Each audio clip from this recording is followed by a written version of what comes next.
to begin by sharing with you the story of these two young men, Dan James on the left and Matt Hampson on the right. Dan and Matt have never met each other, and yet there are some profound similarities in their lives. The first is that both Dan and Matt are from England. The second similarity is being from Great Britain is that they both, when they were young children, were placed by their parents in rugby. The third, in rugby, the sport, rugby, like football. The third similarity is that both of them excelled in their rugby playing.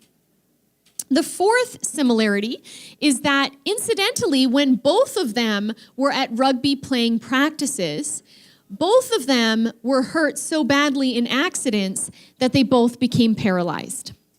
Dan became paralyzed from the chest down, and Matt became paralyzed from the neck down and requires the use of a ventilator.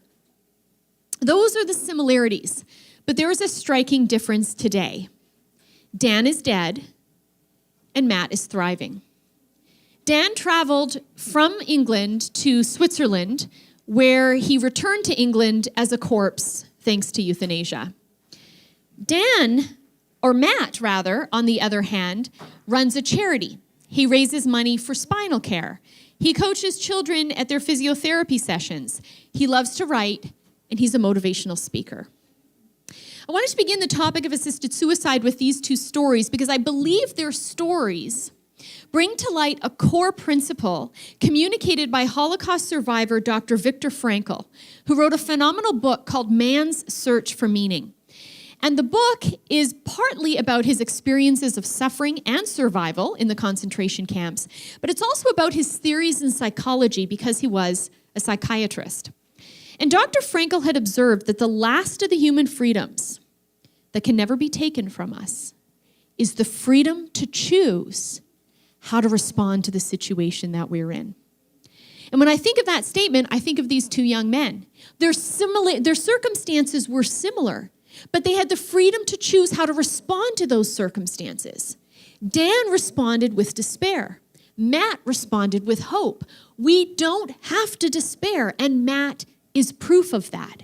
So what is the determining factor in circumstances beyond our control as to whether we will respond from a negative perspective or a positive perspective? Well, Dr. Frankl answers that by reflecting on a mathematical equation he came up with. D equals S minus M. What does that mean? Dr. Frankl said despair is suffering without meaning. Despair is suffering without meaning. Despair, which ultimately will end in suicide, will happen if we find no meaning in our suffering. And that's what happened to Dan. Dan's suffering was there, but his despair went high because his meaning went low. Matt, on the other hand, despair has gone low, even in the presence of suffering. Why? Because he has been able to find profound meaning. Dr. Frankl cites an example of another young person, a teenager from Texas, who was in a car accident and became quadriplegic. He said this is how she would spend her days, watching the news, reading the news. And when she would come across a story of someone who was suffering in some way, someone in the news she learned about going through a difficult time, she would ask an assistant to bring a little stick and place it in her mouth. And then she would use that stick to pound out letters on a keyboard so she could write a letter of encouragement to the person she'd read about in the news. And Dr. Frankl said that woman lives a life of profound meaning. She is fulfilled. She is flourishing. Why? Not because she lacks suffering. She doesn't. Suffering is very real in her life. But she lacks despair because she is the profound presence of meaning. I bring that up because when it comes to our culture's push for assisted suicide, I believe that we need to cast another vision, as I spoke about this morning, the importance of casting a different vision. And what I want us to think about is how we can help people find meaning in suffering so they don't despair, so they don't opt for assisted suicide. And the story of Matt, in contrast to Dan, helps emphasize this important perspective. What I want to do is share with you some more stories to give us principles that should guide our thinking that we can share with others. The second thing I want us to do is explore the reasons why people nonetheless support assisted suicide and what our alternative response should be. And the last thing I'm going to briefly address is practically what we can do and where we go from here. So in terms of that first point, different stories like the ones I just shared that communicate principles that should guide our thinking, I want to tell you about this young woman by the name of Zhu Li. Zhu Li is from Colombia, and as you can see, she has no legs and only has half of her arms. Zhu Li was born this way, and so she has the suffering of that disability. But that's not been her only suffering. At the age of 2, Zhu Li's father committed suicide. At the age of 7, Zhu Li was raped. Throughout her childhood, she was bullied, to the point that at 15, she thought about killing herself. Thankfully, Zhu Li did not act on that temptation. Her biggest advocate has been her mother, who has implored her to see that regardless of her obstacle, there would be opportunities, that she could overcome her difficulties, that she could accomplish great things. And if you look her up online, you'll see her putting on her makeup better than most women I know. You will see the beautiful paintings that she has created. Zhu Li's story has become very well known around Colombia and elsewhere in the world. And so she's been interviewed multiple times about her suffering and overcoming it. And it just so happened that there was a young man who'd also experienced profound suffering in his life. But because he found no meaning in his suffering, he was tempted to despair. In fact, he was in a room with a gun in his hand, about to blow his brains out. And it just so happened that he had the TV on. And it just so happened that one of the TV stations was airing a story of an interview with Zhu Li. And it just so happened that he got distracted by Zhu Li on TV as he saw what she looked like, as he listened to her story. And he put the gun down and he started watching. And instead of picking the gun up, he picked up a pen and paper. He wrote her a letter. He didn't kill himself, and he became her friend. Contrast that with a different story, that of a young man by the name of Will. Will faced profound suffering before he was aware of it. When he was in utero in his mother's womb, she was a victim of abandonment. Will's father abandoned her. Will's mother, unfortunately, was afflicted with paranoid schizophrenia. So when Will was 5 years old, his mother tried to kill him with a butcher knife. She was institutionalized, and Will was sent to live with his brother, who he lived with until he was 9. And he didn't live with his brother beyond the age of 9 because that's when his brother committed suicide.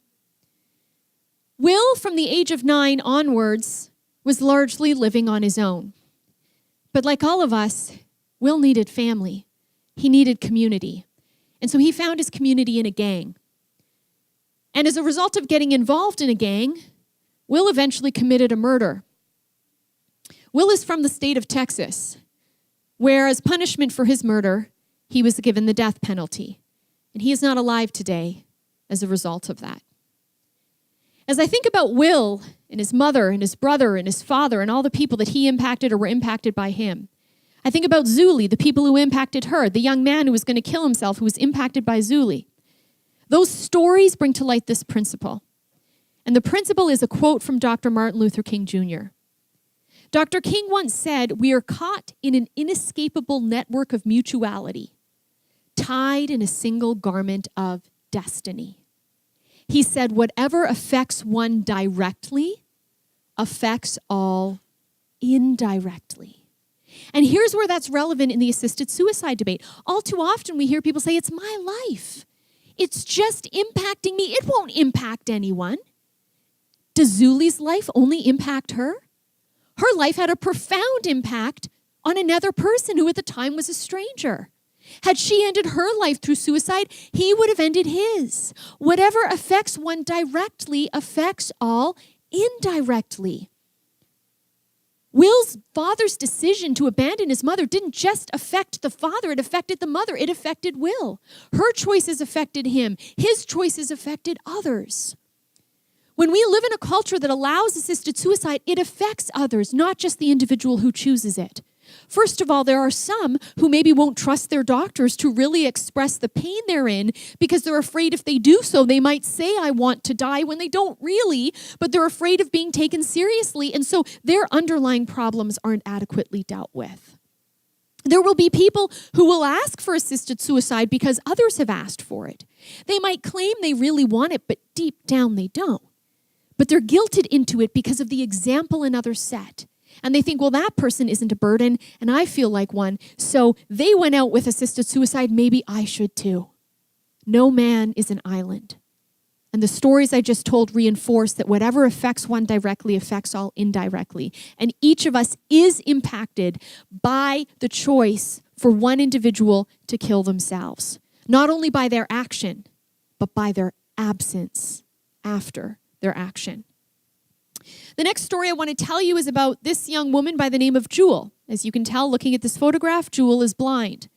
Jewel is not blind by disease. She's not blind by some accident. She's not blind by nature. She is blind by choice.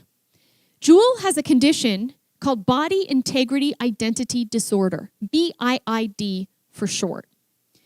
This is a condition not of the body, but of the mind. It is a mental illness where the people who have it desperately wish to maim themselves in some way. Someone with BIID has a healthy body part, but believes it shouldn't be as it is. In her case, she had fully functioning eyes, no presence of cancer or any other condition that would require removing the eye or result in blindness, but she was convinced from a young age that she was supposed to be blind. BIID more often manifests itself in a desire to become an amputee. Someone with BIID might go to their doctor and beg their doctor to amputate their left leg, or beg their doctor to amputate their right arm, not because they have the presence of gangrene, but because they're convinced that they're meant to be an amputee. Now, here's why I bring up Jewel's story. I believe it demonstrates this principle that should guide our thinking. We humans have desires, and not all desires are ordered. And therefore, not all desires should be followed through on. And people can agree with that principle in the context of Jewel. So this story then helps us show that that principle can apply outside her context as well. And just because someone has a desire for something, it doesn't mean we should follow through on it. The last story I want to share with you involves an experience we had in Canada just a couple years ago. In one of our First Nations reserve, where Native Canadians often live, in Northern Ontario, a community called Attawapiskat, there was an alarming number of suicide attempts by teenagers. Back in 2016, in the month of March alone, 28 teenagers in this very small village attempted suicide. The next month, 11 suicide attempts occurred there. And I always like to ask people, how did the government respond? Did they send up assisted suicide professionals to help these teenagers complete the job? Not at all. They sent up mental health workers. They sent up youth workers, social workers, nurses, physicians, psychologists, psychiatrists. A whole team of professionals went up to try to identify the underlying motivation these young people had in which they considered their lives were not worth living, so that they wouldn't kill themselves. So that story reveals this important principle. Shouldn't we respond the same way when it comes to a non-teenager wanting to commit suicide, whether it's a cancer patient, an elderly person, someone with a disability? Why don't we identify the underlying problems motivating them to want to end their lives so they don't actually end their lives? Having identified a few core principles that should guide our thinking on this topic, what I want to do is now move to the second part of my presentation, which is for us to explore the reasons people have for assisted suicide. And then what I want to do is I want to illuminate responses which are a better alternative than assisted suicide. There are many reasons people give, but in my research, I've identified 5 main ones. And those are the 5 I want to talk about this afternoon. The first main reason people give for supporting assisted suicide is pain, in particular physical pain. And with every reason, we want to look, similar to what I said in my earlier talk, we want to look at what we can affirm. where we have common ground. So we can respond initially by saying, I agree, physical pain is a problem. I agree, we need to try to fix this. Then we want to ask the question, why does the solution need to be assisted suicide? What about pain management? And we have become better and better at pain management to the point that the vast majority of pain can be controlled. We have huge advances in narcotics, all kinds of pain control medicine, and it's important that people be aware. As one study I mentioned, one study I'd like to mention that I read indicated that conventional medications such as morphine or other narcotics are able to control up to 97% of pain. That's significant. Now, inevitably, someone's going to respond and say, what? What about the other 3, right? What about the other 3%? But I bring this up to, first of all, emphasize that a good amount of pain can be controlled with pain medication. Now, we do have to be intellectually honest, though, and we have to acknowledge that there are some people who live with pain that cannot be entirely eliminated. And so the question I then ask people to consider is this: shouldn't we look for ways to alleviate suffering without eliminating the sufferer? Shouldn't we look for ways to alleviate the suffering without eliminating the sufferer? And that understandably means I might not be able to eliminate the suffering, but I can alleviate it. Even if I don't have enough pain meds, there are other ways I can lighten the burden of someone's experience of pain. So what I want to do for you is play for you a video of a very painful condition to acknowledge that pain is a reality for some people. But through this video, I want to show that even in the excruciating experience of pain that this particular individual lives with, it's still possible to live a life of hope. The condition that I'm going to feature is a rare but debilitating condition called epidermolysis bullosa, or EB for short. This is a condition where those who have it develop very sore blisters all over their body, and any force or pressure can result in more blisters forming. Blisters can also form internally so that even the swallowing of food creates a very painful friction for these who have this condition. And so often people with EB are tube fed because it's too painful to swallow food.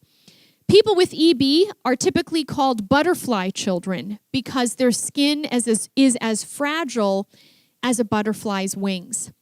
I'm going to play for you a video of a young boy from Canada by the name of Jonathan Petra, who has this condition. And I will remark, if some of you have noticed in the news as it's now gone international, as you watch this, it will be sadder than most times I play this video because unfortunately Jonathan just died 2 days ago as a result of complications that arose from positive treatments he was having in Minnesota to help his skin repair itself.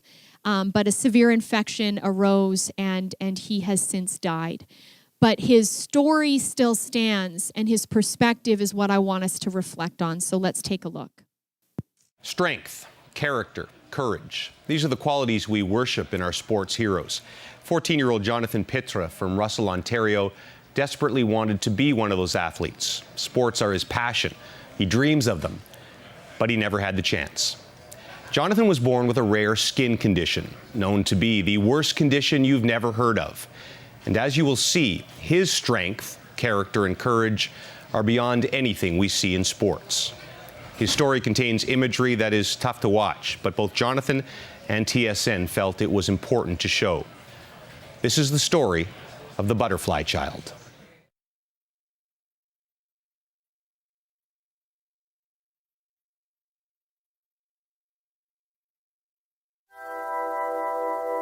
When you dream, what do you dream about?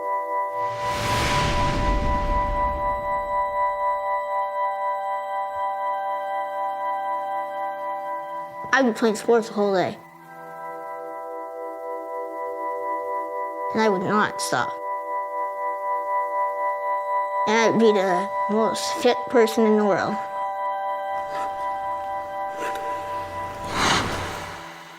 Do you dream about having one day that's pain-free?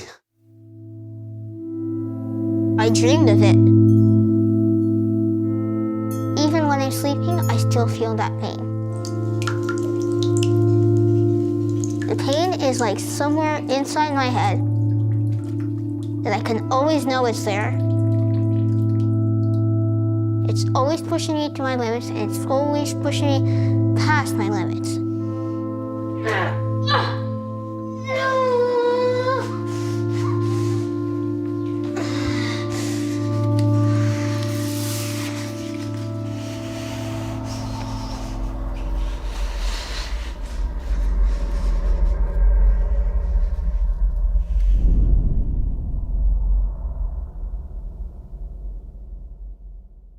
People with your condition, they call them butterfly children.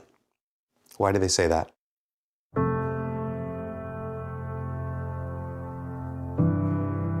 They call us butterfly children because our skin is as fragile as a butterfly's wings.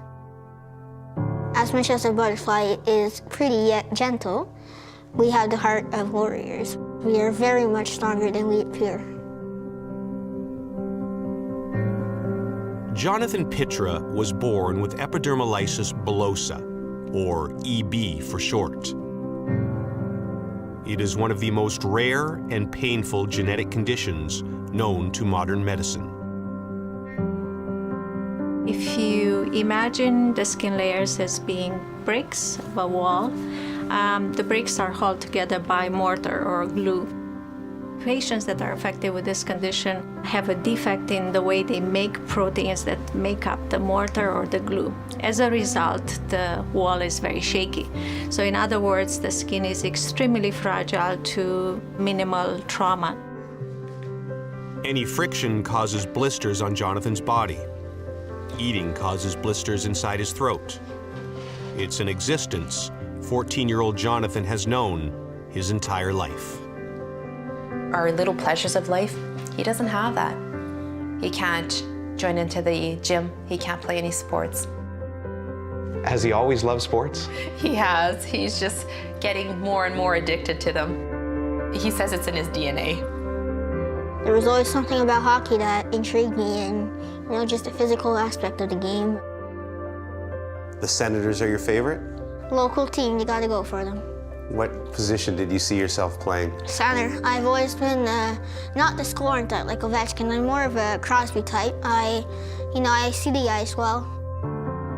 When he was younger, Jonathan tried playing ball hockey, and in recent years has attempted sledge hockey.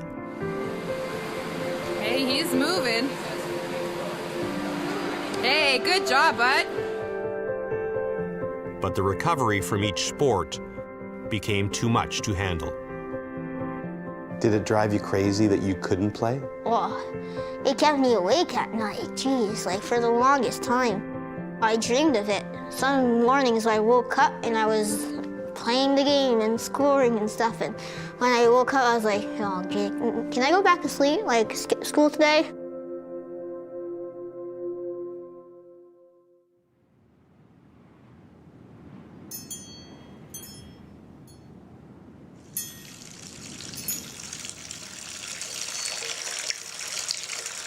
To help manage his condition and prevent infection, Jonathan and Tina must go through the most excruciating process of Jonathan's day, his bath. 1, 2, 3, up. Once he's fully soaked, the two carefully remove all the bandages from Jonathan's body. It's an incredibly delicate process. It's always that battle between pain and not. What? Nothing, I just want you to keep taking your dressing off. Is there more skin on your hand?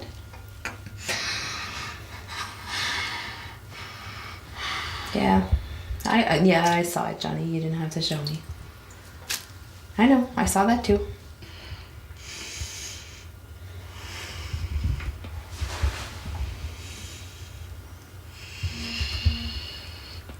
So then, it really hurts for her, obviously.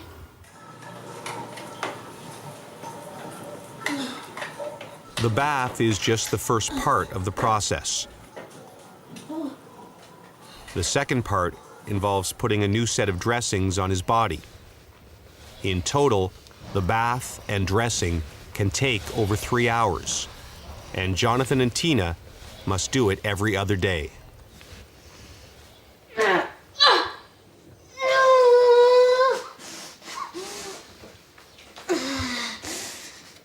Probably the biggest challenge, being so helpless in front of your kid and having to do dressings, and I mean, you're the one who's hurting him. I've had Jonathan begging me to stop, and I can't.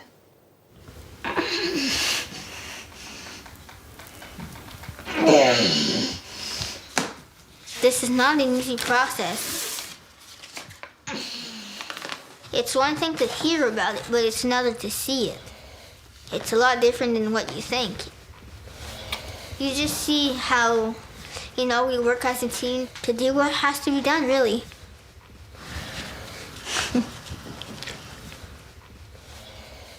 Ta-da! We are finished. Woo! And good, bud. There you go.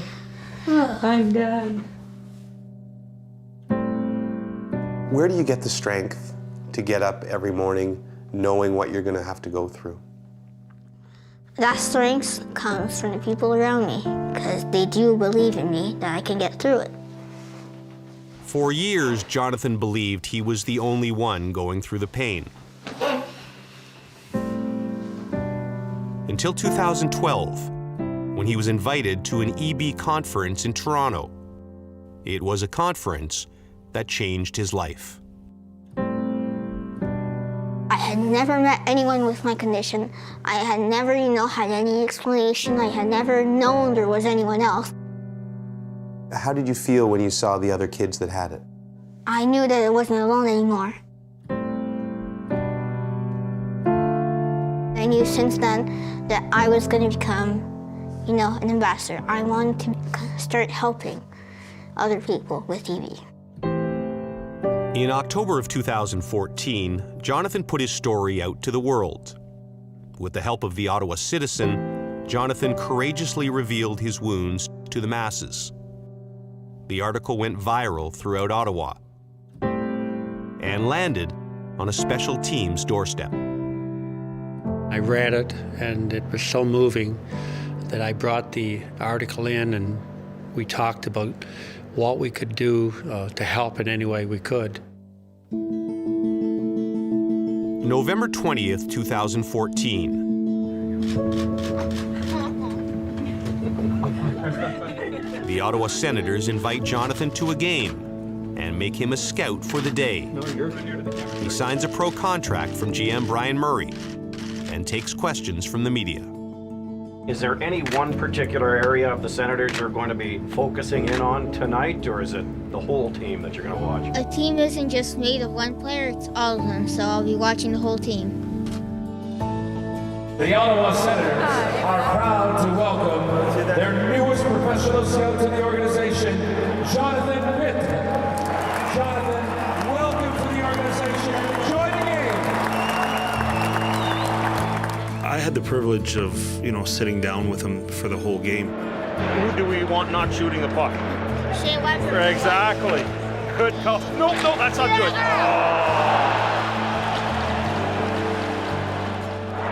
You called it too. He was just like anyone else. He was one of our scouts. He was Jonathan, the guy that I talked hockey with, and then he was after the game. He was Jonathan, like many of our scouts who talked to players. Congratulations, you won or no as a scout. Pretty good. Thank you. 100%. Yeah, you guys played good. A few turnovers, so we got the W. That's okay. That's right. He's got that personality. He's got that life to him that not a lot of kids have. I was wanting to know if you really did want to play here, like if you're playing here, because you want to and not just because you're playing here. If I want to be here, yeah, I want to be here. I like it here. And after the 5 years, what do you think? Hopefully stay. Yeah? Yeah. Awesome. Just talking to him, he's a smart kid. Because he's a little bit different and he has a disease and you can't touch him. It doesn't mean that he's any different from anybody else. He's a great kid. I have a lot of respect for a young man like him.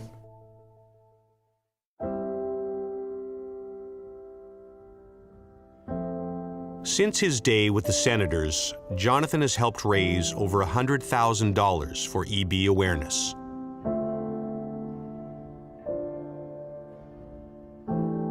There is no cure for epidermolysis bullosa. Most butterfly children don't make it to the age of 30. It's a reality 14-year-old Jonathan deals with head on. Have you thought a lot about the future? Definitely. EB's a cruel thing. And yes, I've thought about it for sure. Like, how can't you? You know it's a reality. But I think I just pushed that aside. You know, I'm here, and I'm gonna go step by step, day by day, and you never know what the future holds. I may live to 100. We can't know. But I'm not gonna stop anytime soon. I'm gonna keep going.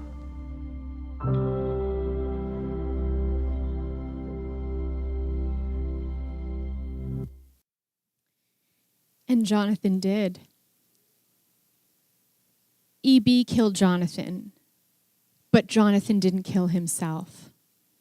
And yet we're living in a culture that wants to say people should kill themselves, where we should eliminate the sufferer instead of alleviate the suffering. Having watched this video on many occasions due to speaking about this topic so often, what strikes me is the theme of team. It actually was not Jonathan's own personal experience with EB that caused him to raise awareness about it. It was not his own suffering. It was not until he experienced the fact that others were suffering that he was drawn to raise awareness about it. When he realized there were other kids with his condition, he thought, I'm going to be an ambassador for EB awareness. And he's helped raise tens of thousands of dollars because he knew others were suffering. You think about how he got through each day. What was he told? The people, or what did he say? The people around me, the people that cared for him. And even when we can't do entire pain management with pain medicine, we can alleviate the suffering by rallying around a person and being a support for them. There's a pro-life physician by the name of Dr. Will Johnson who says, when you see only death as a solution, you throw creativity out of the window. Medical diligence goes out of the window. The need to actually solve the problem, the need to examine the patient, the need to find a solution goes out the window.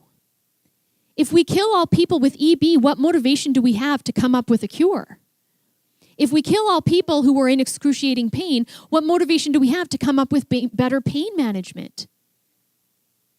We need to learn to kill the problem without killing the person. Which brings me to the next reason people often give for assisted suicide, and that's emotional pain. And again, we acknowledge, I agree that's a problem. And then we ask the question, instead of ending with that solution of assisted suicide, why not make our response counseling, addressing the underlying emotional distress or trauma? It's important to remember sometimes there can be a connectedness between emotional pain and physical pain. There was a palliative care physician telling a story of one of his patients by the name of Alice. And Alice had end-stage lung cancer, so it was very normal that she would have pain in her chest. What was abnormal was that he seemed incapable of managing her pain when he had been able to control the pain of all the other patients who had the same cancer as her. And so he couldn't understand why none of the pain meds were working. Alice was screaming in pain, writhing in pain. Other medical professionals would come out of her room and say to this head doctor, I beg you, do something. How can you help her? And so this physician walked into the room. He got an idea, and he sat on the bed next to Alice, and he very gently put his hand on her arm. And he said, Alice, I'm wondering if maybe I can't fix the pain in your chest.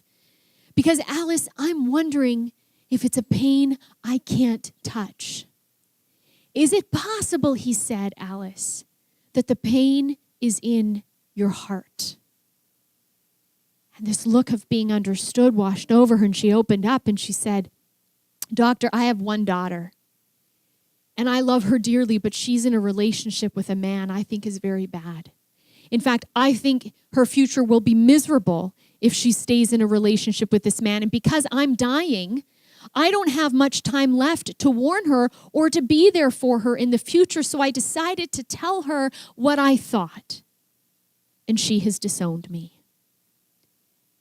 And in that moment, the doctor realized her pain is not physical. That's why my physical pain meds weren't correcting the problem. Her pain is emotional, but manifesting physically. And how does assisted suicide repair that? It doesn't. It overlooks it. It sweeps it under the rug. But if we really care about people, we're going to address the underlying problem and do our best to fix it. There's a great country song by Tim McGraw. He sings about a man who in his early 40s gets diagnosed with a terminal illness. And there's a fun part of the chorus where he talks about how that man with that news went skydiving and Rocky Mountain climbing and did 2.7 seconds on a bull named Fu Manchu. But I bring the song up because of the next line he sings. He sings, I loved deeper, I spoke sweeter, and I gave forgiveness I'd been denying. And then he sings, I hope you get the chance to live like you were dying. And so when someone is in emotional pain, do we need to respond? Yes. But rather than with assisted suicide, I would suggest that we help the person love deeper, speak sweeter, and give forgiveness they'd been denying, or receive forgiveness they'd been denied. The next reason people often give for assisted suicide is that they feel like they're a burden. And we agree that that's a problem.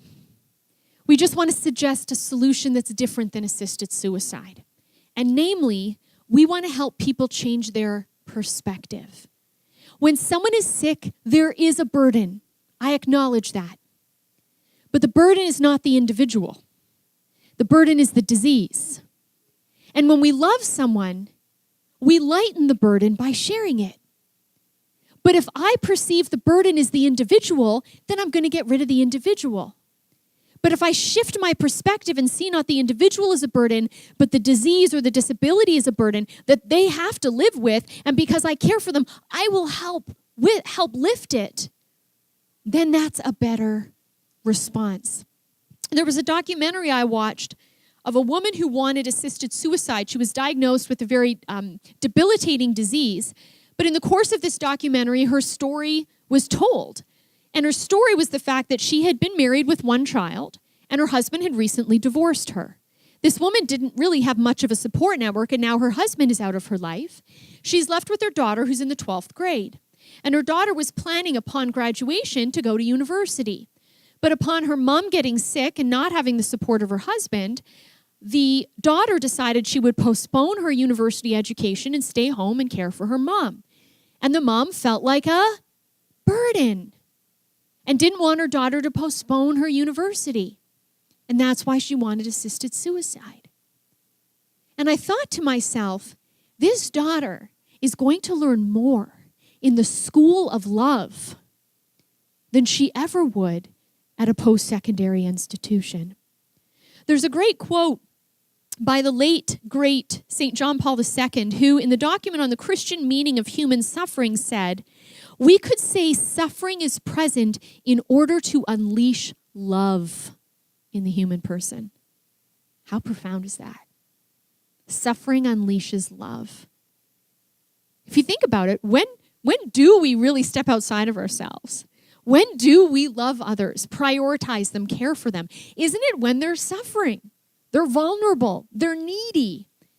And it's in the recognition of that what wells within is this desire for their good and to help them. So in a mysterious way, although we want to alleviate suffering, and it's a tragic consequence of living in a fallen world, I'm not pro-suffering.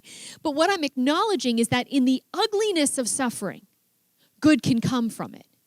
Not that the suffering is good, but good can come from it. And the good that can be drawn from it is that it unleashes love. It brings about a union and communion of persons. That's the perspective we want to have. The next reason people often give for assisted suicide, skip ahead here, is that they feel useless. So it's not simply I'm a burden on you, it's that I can't do anything. And if I can't do anything, there's no point in me. I'm useless. And we acknowledge that's a problem if someone feels that way. I agree we need to respond. It's how we respond. And I think we need to respond by helping people see their self-worth.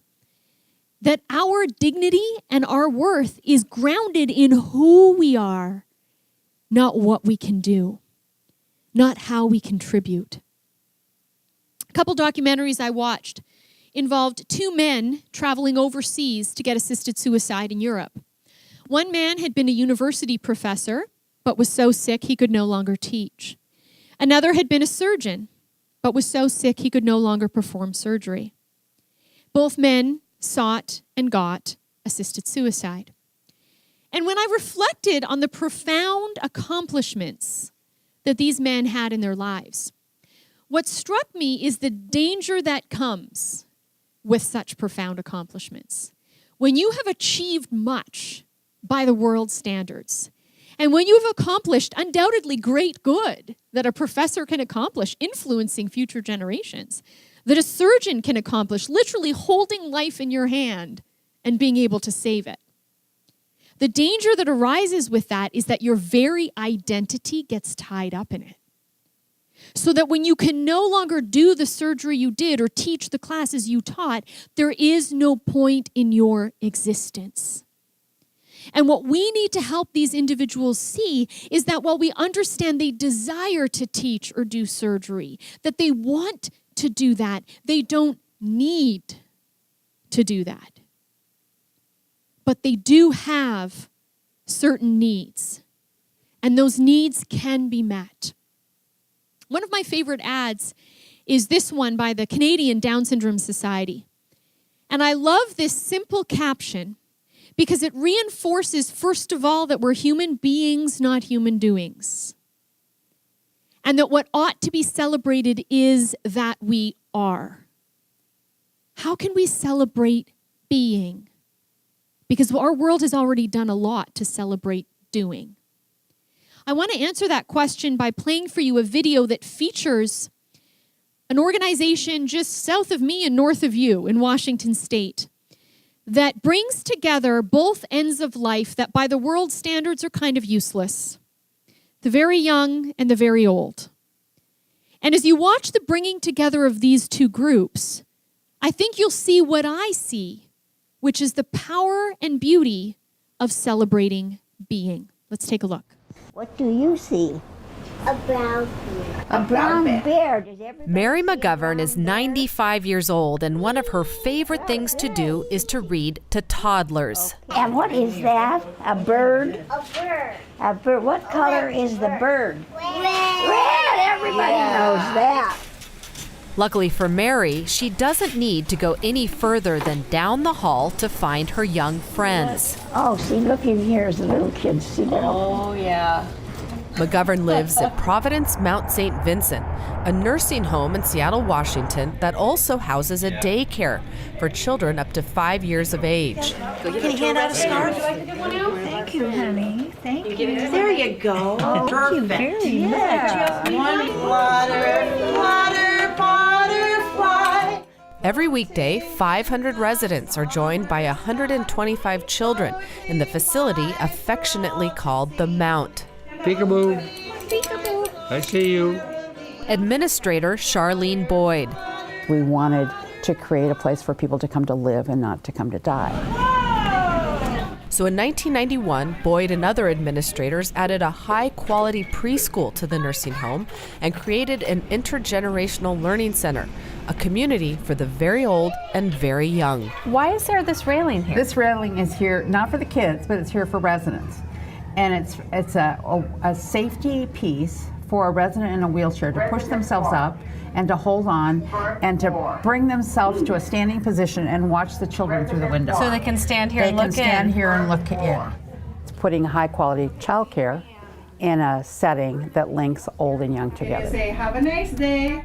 Making the magic between these two ages together, bringing joy to the residents and joy to those young children. It's just like this magical formula that happens every day. Get a high five. There. She knows how to do a high five. Most of them, they're curious about me, why you're here. I tell them I'm here because when I was living in my house, when I got too old, I wasn't always walking straight and sometimes I would fall. And if I fell, I had to have some help to get up because I couldn't get off the floor. I want to hug your baby doll. I think there are things that both parties take away from the interaction. It's not like a lifelong relationship, but just for that moment in time, they're both enjoying each other's company and getting something out of their relationship with that person in that moment. Other one, give me a hug. Come on, good hug. All of us have common needs to be recognized. All of us have common need to be loved, and all of us have common needs to share life together. And so these children bring life and vibrancy and normalcy. It's a gift. It's a gift in exposing young families to the positive aspects of aging, and it's a gift of also having children seeing frailty, normalcy, and that's part of that full circle of life. He rocks his treetops all day long, hopping and bopping and singing his song. Intergenerational activities can be spontaneous or planned, like this sing-along. There's 36 visits possible each week. So each classroom, 6 classrooms, has at least 3 visits, up to 6 visits. In my heart. The director of the center, Marie Hoover, says children become comfortable with elderly residents at an early age. Whether they're in a wheelchair or in a walker, or maybe they're hard to understand, or you have to speak louder, it is just about who that individual is and they adjust. The kids just they really don't blink an eye. This is normal. This is just who this resident is. 93-year-old Harriet Thompson joined this sing-along on her way to the dining hall. I usually like to go sit down for a while before dinner, but I heard them singing, so in we went. What do you experience internally when you're around these children? Happiness. Just plain old happiness. You know, yeah. It beats anything else. It beats television. Boredom and loneliness are sort of the plagues of older adults. There she goes. There's nothing more delightful than seeing young children with noise, with laughter. You see the residents and then hear the sound of the kids coming down the hall, and it's as though sunlight just came through the window. I'm a great-great-grandmother, but they're in another town. I can't hold my own little girl because she's far away. But this is what makes me so happy. You get to know them and watch them and act silly with them, and it's good to feel like you're 3 years old again. Teachers see similarities in the way these two very different age groups communicate.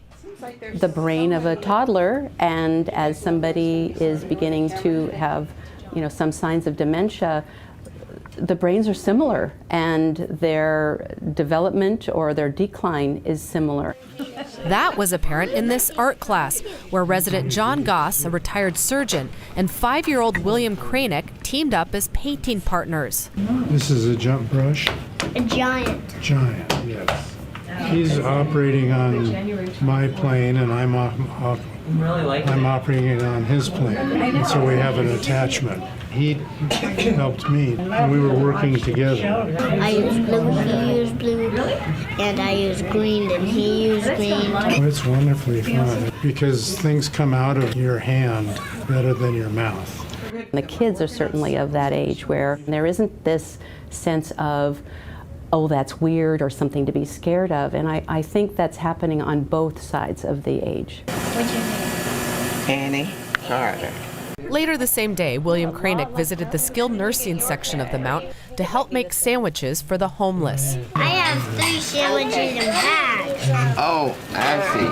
Here, William partnered with 92-year-old Annie Carter. We just talk about our work, just like anybody else on a job. That's our job, so we have to do the right thing. This is Alex. Hi, Alex. How are you? Hi. How do the children deal with difficult situations, like a resident that might be declining or even death, how do the children deal with those situations? Developmentally, it's not really something they can conceptualize. Even our oldest kids at 5, kids don't quite get that whole death concept. If the kids bring that up to the teachers, then the teacher's response is going to be, I miss Mary too, what's your favorite memory about what she did? And those are the kinds of things they're going to focus in on, as opposed to somebody died. They just not quite ready to get that concept. Childcare at the Mount is competitively priced with similar high-quality preschools in the area. Currently, 400 families are on the wait list. Administrators believe the Mount's model can be replicated across the country, and they expect interest to peak this summer when a documentary featuring their work called Present Perfect is released. For the PBS NewsHour, I'm Kat Wise in Seattle. Of all the quotes, of which there are many that strike me in that clip, the one that stands out the most is when one of the directors said, we all have common needs: to be recognized, to be loved, and to have someone to share life with. And that's what needed to be said to that surgeon and that professor that wanted assisted suicide because they thought they were useless. They needed to understand they didn't need to do what they had done, but they did need to be loved, recognized, and have someone to spend life with them. And those 3 things we can achieve and are a better vision than an assisted suicide. The final main reason people give that I want to address is fear of a bad death. And we acknowledge again that that's a problem, but we want to come up with a better solution, and that would be palliative care, which acknowledges that death is a part of life. It doesn't postpone death or hasten death, acknowledges life to end naturally, but puts people in an environment of beauty. Have you ever looked at a children's hospital and then gone to most elder care homes? It's like day and night. One you want to have a party in, the other one you're like, why would anyone want to be here? You know, a baby has a poopy diaper, the baby's changed right away. You don't walk into someone's home who has an infant and the house smells. But you go to a care home, why does it often smell? Not because people have soiled themselves, but because we've not responded to them the way we respond to children, with expediency, with compassion. And so palliative care is about changing the environment, creating at the end of life the beauty we provide people at the beginning of life. Aesthetically pleasing environments, bringing people in relationship with others, connection, addressing any wounds that need to be addressed before the person dies. I want to tell you about a palliative care physician in California by the name of Dr. B.J. Miller. He did not always plan to become a physician, let alone a palliative care physician. Many years prior, when he was a student at Princeton, he was kind of your classic college male student horsing around late at night, or you could say early morning. And one evening in around his first or second year of college, I believe it was, he and friends were horsing around around 3 a.m. on campus. And there was this rail car at Princeton that wasn't in use, obviously, that time of day. And so BJ says to his friends, hey, let's climb the rail car. So they, climb up this thing. And when they get to the top, there were these cables hanging down. And it just so happened that BJ put his arm in the air, and he was wearing a gold watch. And 11,000 volts arced from those cables into his right arm and exited out his 2 feet. He almost died. He spent months on a burn unit. His arm and 2 legs had to be amputated.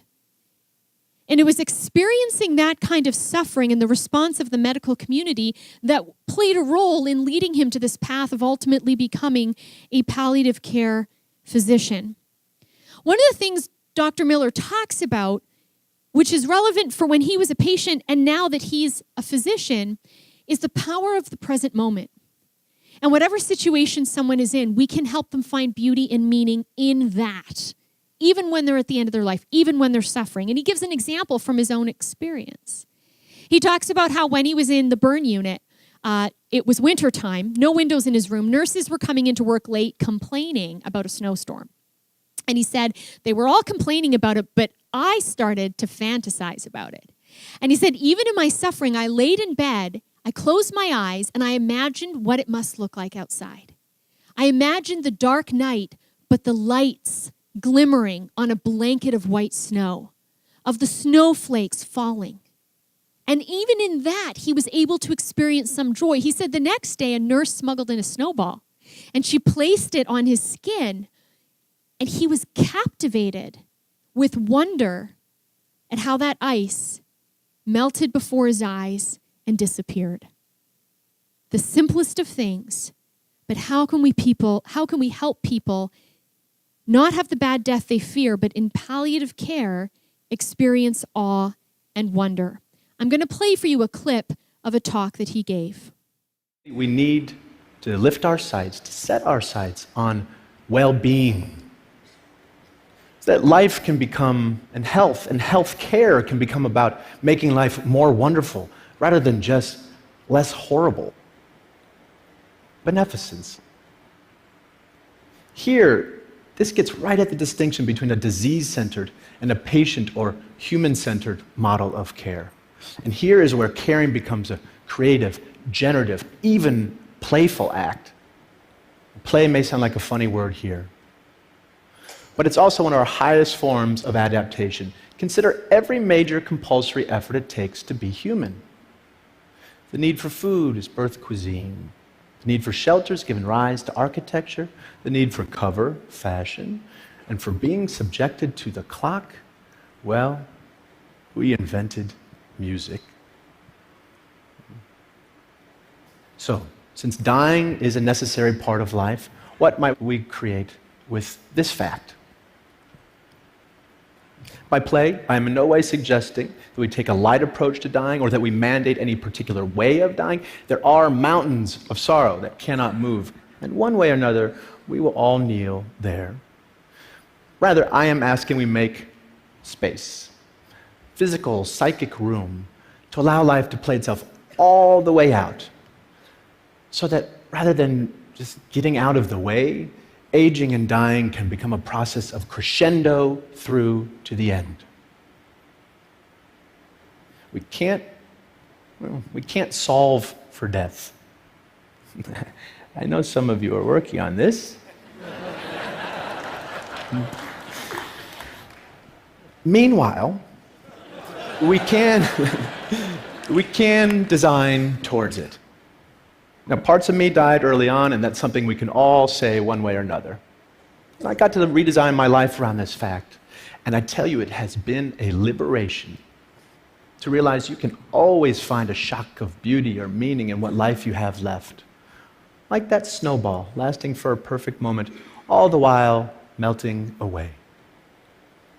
If we love such moments ferociously, then maybe we can learn to live well, not in spite of death, but because of it. Let death be what takes us, not lack of imagination. Let death be what takes us, not lack of imagination. And I would say ultimately that's why assisted suicide is wrong, because death doesn't take us. We take death. And that's fundamentally disordered. And we know that's disordered by thinking about those teenagers in Attawapiskat.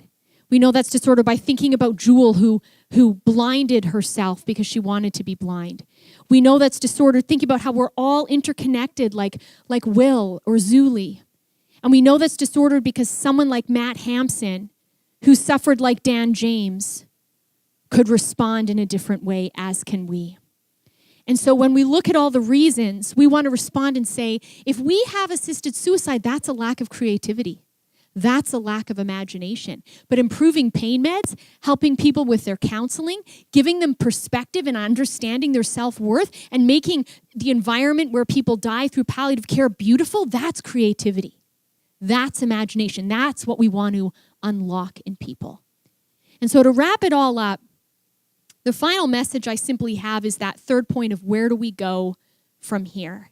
And it simply is this: I'm on a mission to make sure Nobody asks for assisted suicide. And I believe the way we make sure no one asks for it is to invest our time in relationship with those who are sick and suffering. So if you're not already volunteering at hospice or a hospital in general or a care home, I encourage you to do that.